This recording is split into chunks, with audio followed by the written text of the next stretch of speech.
and gentlemen, welcome to Germany, welcome to Berlin, and welcome to the 3rd International Healthcare Compliance Conference.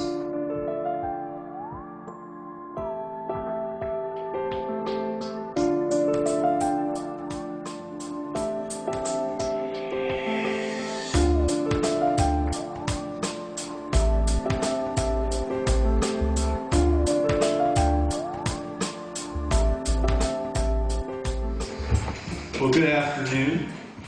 Compliance is important because we need rules for interaction between companies and healthcare professionals. My name is Steve Ubel. I'm President and CEO of AdvaMed, the Advanced Medical Technology Association based in Washington, D.C.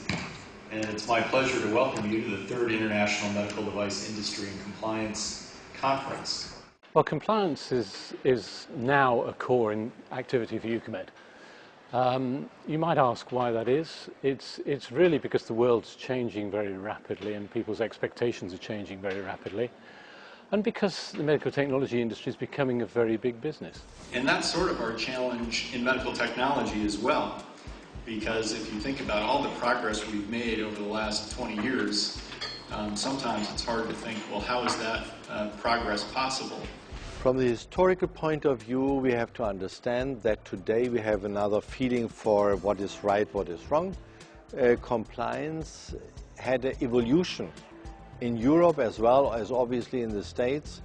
Now the problem came up and the problem is obvious and should be solved, and so of course we should have this discussion about the question what is correct in the cooperation between industry, doing research and development, and orthopedic surgeons using implants in the hospital. The Foreign Corrupt Practices Act does not prohibit the giving of something to an organization. It only prohibits the giving of something to an individual. And if it's something borderline, we'll help you build in caveats and protections so that it would be in compliance with the law. So if it really is a thorny one, ask. We'll give you an opinion in 30 days. The main points coming out of the session were that the compliance of the medical device industry with various codes is actually pretty strong. There have been new codes coming out in the last year, AdvaMed, Eucomed, various national codes, and the audience was extremely well informed about those codes. My key takeaway was that I was very impressed with the level of knowledge among my colleagues in terms of the specific country laws and regulations that apply to the medical device industry. And being a U.S. lawyer, it was a learning experience for me. That's been a very big issue on the government-mandated disclosures, because if you identify certain doctors and what they may be working on, you could be identifying certain proprietary information. The top 3 things we're doing at my company to drive compliance are, first, to make sure that we model compliance from the top and that all of our staff members see us supporting members of our team when they have to make tough business decisions to stay compliant.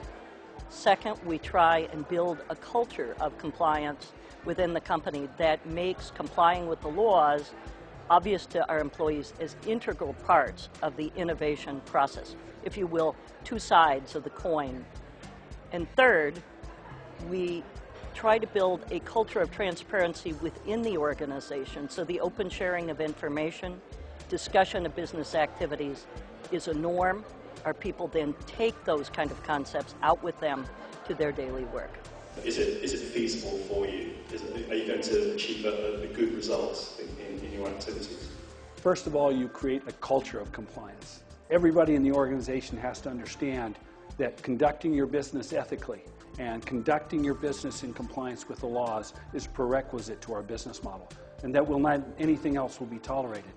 Just growing that culture is the first essential element. We're very proud to be hosting the reception for the conference in favor of AdvaMed, Eucomed, BVMed, ABHI, and all the other organizations, the medical device societies that are here for this compliance conference. Why here?